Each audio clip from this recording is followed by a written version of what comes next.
Day, the 12th of September, marks the 36th anniversary of the passing of Bantu Stephen Biko.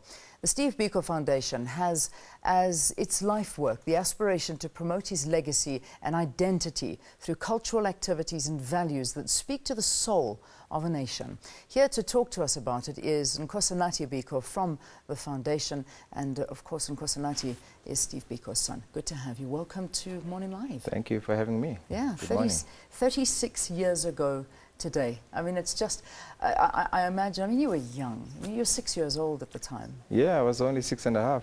Yeah. Time flies.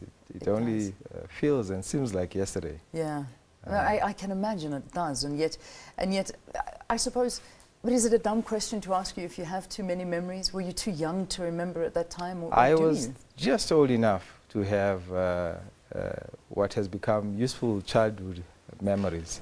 Of course, my other siblings don't have that fortune. Shortly before he died, from about 1973, Steve Biko was banned and he was restricted. He was under house arrest. And so we got to see a whole lot more of him than before, when he had been active on the road, growing the organization and the movement. And so during that period, he taught me a couple of things. My fondest memory is, in fact, when he taught me to fly my first kite. Sure. And of course, he had, as part of the organization, they had a projector that we used to use to project movies onto our rear wall, which made me quite the hero with my friends. Yeah. And so I have those kinds of memories. Yeah. But in all honesty, it is only over the years. It's the anecdotes of people that were his comrades, his friends, members of the family. And most importantly, it's through engaging with his writings that I think I got to know him a whole lot more better over the years. Yeah. It must be one of the most incredible things to get into the mind of your father by his writings and reading, because that's what the nation does, I mean, that's what the world does, is get into his mind by that. But, you know, we talk about the legacy of Steve Biko. What is the legacy of your father? Well, Steve Biko's most fundamental contribution is to provide us as a people with a vocabulary that helped us reimagine ourselves. I think that a lot of people speak of the period of the 1960s as being a period that was challenging in terms of the energy that we saw play out as part of the struggle. And there is a marked difference between the 60s and the 70s that starts in the late 60s with the formation of SASO by Steve Biko, his comrades, people like Bantu Biko and many others. And that moment armed us with what I believe became a very useful attitude that saw us active in the 1970s and well into the 80s. So I think that his most profound contribution is to give us, with that profound sense of self and a vocabulary and a sense of agency, for us to articulate and lead the struggle. Yeah.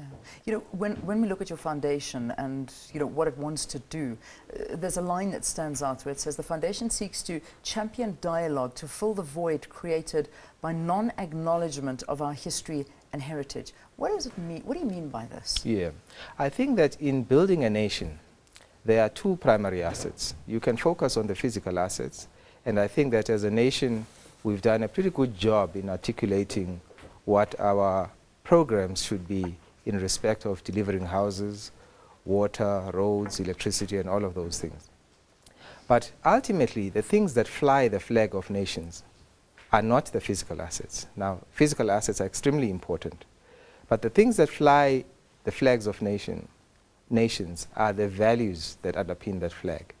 And I think that we have a lot of assets that fall in the category of what we call the intangible national assets, things like history, culture, values, that we should dip into to define ourselves as a winning nation. So our work is to use history and heritage to help young South Africans develop a sense of agency and to participate in the deepening of democracy in this country. We've got a clip that I want to play, but I think leading on from your answer, before we show you one of these tributes that we've got this morning for you, you also want to intensify the efforts for democracy here in South Africa. And of course, you know, we've got the elections coming up next year. What are you doing as a foundation? Well, the foundation's main programs focus on 3 areas. The first is a dialogue platform. And so one of the things that happens around September, October is when we host the Steve Biko Memorial Lecture. Yes. And so that is coming up. We are holding this time on the 2nd of October. Our backdrop is the 50th anniversary of the Organization of African Unity. So the chair of the AU, Dr. Nkosinathi Biko, will be giving that at the University of Cape Town on the 2nd. But the dialogue platform is much broader. We have a European chapter of the very Steve Biko Memorial Lecture, which we do in partnership with the London School of Economics. That comes on the 24th of October, right? We have a series of other dialogue platforms, the Frank Talk Dialogue platform that engages young South Africans between the age of about 18 and 35, and we broadcast it in partnership with a local youth radio station. And of course, a whole range of for workshops. So I think dialogue, getting people to talk about democracy, getting people to talk about their challenges in their communities is very, very, very important. Good. And so we do that to the dialogue platform. Through the dialogue platform. The second category is our leadership programs. And we have recently finished the Steve Biko Center that we opened last year. And it's the laboratory in which we experiment with the whole range of programs in education, health, sports, and others. Thank you so much, Nkosinathi. Thank you very much for being with us. And also, good luck for whatever you have planned for today as well. Thank you very much. All right. Thank you for joining us, Nkosinathi Biko, Steve Biko Foundation leader here, as well as the son of the late Steve Biko on Morning Live.